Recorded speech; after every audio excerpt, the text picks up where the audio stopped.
Fake news. Daming marites, minsan hindi lang totoo.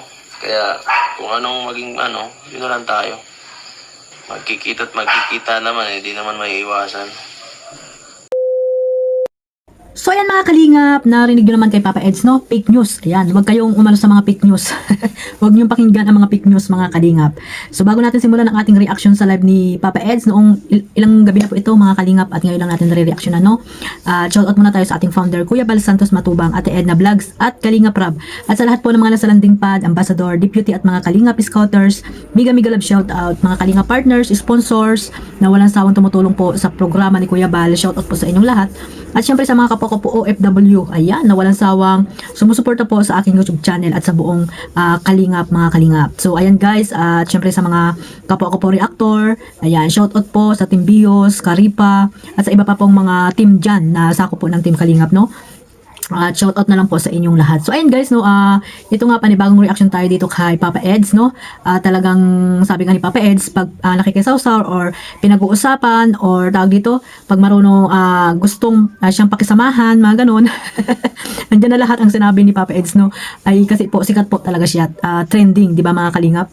At syempre isa si Kalingap Eds na talagang friendly, no. Sinabi niya nga diyan, pag walang kaibigan, para naman sinabi niyo loner siya, 'di ba mga kalingap? Pangit din naman mga kalingap pag baka sarili ka, di ba? Sabi nga may kasabihan, no man is an island, di ba mga kalingap? Pero sana yung magiging kaibigan mo ay piliin din natin mga kalingap, no? At ito nga guys, no, sabi nga ni Papa Eds na kaibigan lang. Matagal naman niya nang sinasabi yan, no? At noong mga nakaraan pa na binabas siya ay talagang hindi, ayaw niya na kasi yung ulit-ulit pa yung mga issue laban po sa kanya. Basta po, ang alam niya po wala siyang tinatapakan tao, di ba? Sinabi niya naman dyan mga kalingap. At ito po, ipi-play ko po yung sinabi niya sa live niya mga kalingap, no?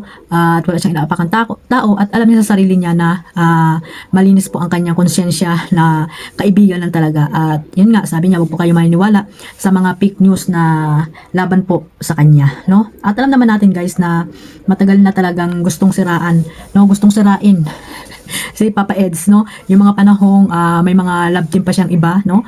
Yung mga community na yan ay talagang, ang iilan po dyan ay talagang gustong sirain hanggang ngayon si Papa Eds, pero hindi po sila nagwawagi, di ba? Kasi mas marami pa rin yung mga naniniwala po dito kay Kalingap Edo, lalo na po tayo, no? Na solid Kalingap po tayo, at isa po ako sa mga taong may tiwala po kay Papa Eds, at alam natin na nagsasabi po siya ng totoo. Hindi na kailangan siya magpaliwanag kasi hindi naman, wala naman dapat ipaliwanag si Papa Eds about po dito kung sino man yung mga nililink po dito kay Papa Eds, di ba mga kalingap? Basta po magkaroon po tayo ng tiwala, no? Tiwala lang po dito sa mga supporters po ng EDSA. Ayan, tiwala lang po dito sa dalawa, no? Kay Kalingap Edo at kay Beyonce.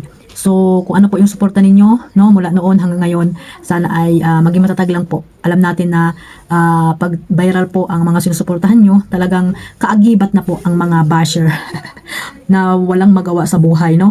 Yung mga toxic na nagkukunwaring supporters ng Team Kalingap, alam na po natin yan guys, no?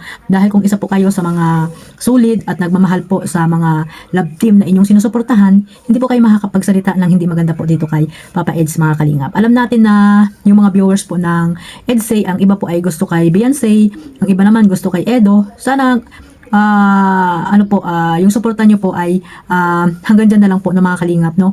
Na wag na magsiraan, no? Wag nyo nang siraan si Papa Eds or si Beyonce. At least po, intact po yung suporta ninyo po sa pag may mga serye po na upload si Kalingap Rab, na andyan po kayong lahat na talagang nanonood mga kalingap, kasi hindi naman natin ma-please ang mga viewers mga kalingap kung sino talaga yung gusto nilang suportahan, di ba? Yung gusto nila, di ba nga may nagsabi pa dyan na Edo lang siya. May nambas pa kay Edo na alam naman natin na supporters din sila ng EDSA, di ba mga kalingap, mga ganun. Hindi lang naman sa EDSA mga kalingap ang mga ganyang nangyayari sa iba pa ring mga love team, na kasi hindi naman talaga intact talaga yung pagmamahal nila sa dalawa, no? Yung pareho po yung pagmamahal nila. Pero sana ay wag na lang sirain, no? Wag nilang siraan ang bawat isa, no? Si Papa Eds, si Beyonce. So ayan guys, no, panoorin natin itong sinabi pa dito ni Papa Eds, mga kalingap. At ayun nga, no, may pick din pala siya na sinasabi nila account ni Papa Eds kasi nga wala pang check mga kalingap, 'di ba? Pag may 100 subscriber na, no? May check na po 'yan pag tawag dito, pag nagko-comment sa mga live, 'di ba? So isa si Papa Eds na nasabihan na mayroong isang account na yun nga fake daw. At ayun nga guys, no, mayroon nang sinabi niya si Papa Eds na okay na po yung yung check ng kanyang YouTube channel. So ayan guys, no, diyan din lahat sinabi niya po din diyan yung mga nangyayari kila Arjin. Kung may problema ay mag-update lamang sa kanya kasi nga ay busy masyado si Papa Eds at isa sa mga talagang napakaraming mga beneficiary at napakaraming mga scholarship, 'di ba? Si Papa Eds. At yun nga, kung may mga problema daw ang kanyang mga beneficiary ay lang update or mag-chat kay Papa Edo para alam niya ang mga nangyayari, 'di ba? Ganyan kabait po si Papa Eds sa kanyang mga beneficiary, mga kalingap. Kaya sana ay tigilan niyo na, no? Tigilan na natin yung mga negative na binabato nyo po kay Papa Edo, mga kalingap. So ito lang guys, no, pakinggan natin yung iba pang mga sinasabi ni Papa Ed sa kanyang live, mga kalingap. At maraming salamat din ulit sa supporters, no, ng EDSA. At sana ay tuloy-tuloy lang po yung inyong pagmamaraton para more million views pa ang matatanggap po ni Kalingap Rab at mas marami pa silang matutulungan na nangangailangan po dyan sa mandako ng lugar po dyan sa Pilipinas. At syempre yung charity works ni mga upload ni Papa Edo, no, isama nyo po sa inyong pagmamaraton, mga Kalingap. So ito guys, panoorin natin at syempre bago natin panoorin, maraming salamat po ulit at God bless po sa inyong lahat, mga Kalingap. Ayan, panoorin natin guys. Grabe, God bless. Maraming salamat po, Sir. Okay, God bless.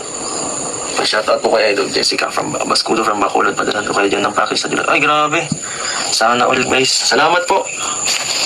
Kahit sa mga tinutulungan ko na lang, okay lang po yan, guys. Kahit sa mga tinutulungan ko na lang, mas nag-i-enjoy ako pagka nakikita ko sila, lalo na yung mga bihirang maka-unbox. Bihirang makatanggap ng pag ina-unbox sa kanila. Nakakatuwa eh. Yung mga reaction nila pag nakakuha ng kahit simpleng regalo lang, Kasi bihira lang sila makatanggap ng gano'n, ng mga package. Ang ganda.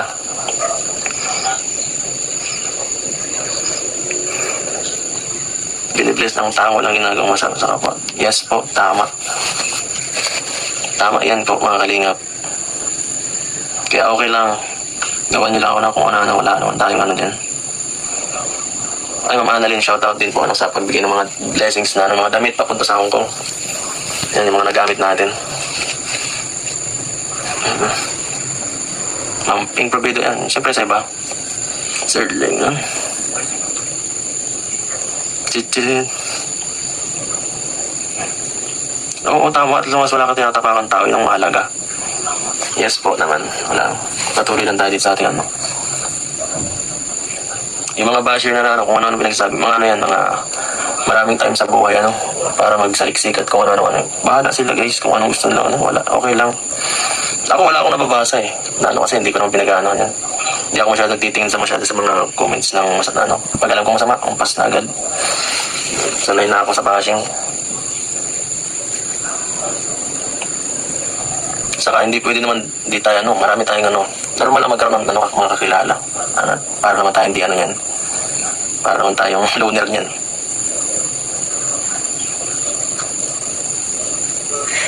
Kaya nga tayo lalo na't sikat, siyempre, pag sikat maraming kaibigan at maraming humahanga. Maraming gusto makisawsaw.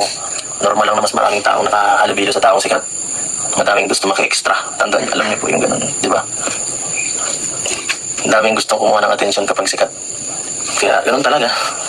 Normal lang po yung bashing. Kaya hayaan nyo na lang po yan.